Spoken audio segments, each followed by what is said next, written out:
Well, everyone was waiting for the secret episode, right? January 7th arrived, Netflix crashed, and nothing happened.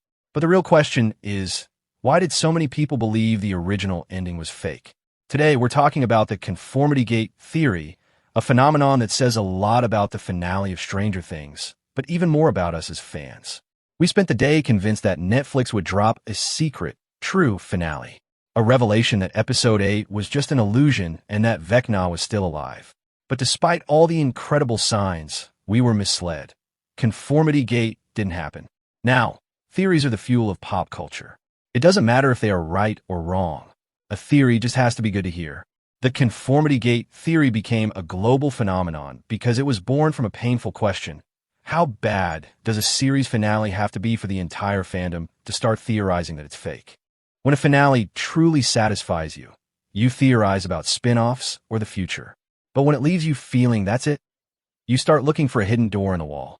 Our minds negotiate because accepting a mediocre ending for a show that was always so tightly knit is hard.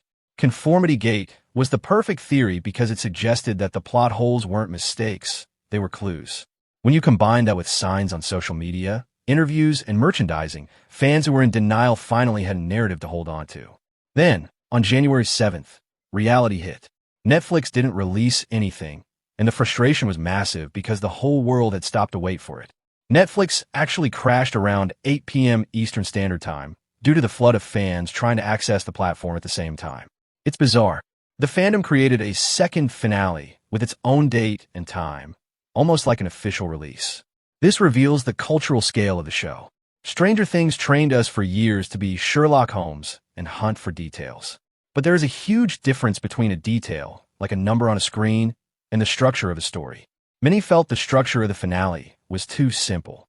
In just a few minutes, they set fire to the Mind Flayer and cut off Vecna's head with barely a scratch. Stranger Things always used to leave scars and demand a price, but this felt clean and easy. When the world doesn't demand the consequences it promised, fans look for explanations. In the end, maybe the finale wasn't a total disaster like Game of Thrones, but it was meh. It was average for a show that was giant. Deception only comes from what you love. We love the show, so we turn to Conformity Gate as a collective defense mechanism. Even though it didn't happen, this phenomenon showed creators and executives that the bar has been raised. We want meta-series that leave the screen and invade the real world. We created a global event on our own that was impossible to ignore. That's what being a hardcore nerd is all about.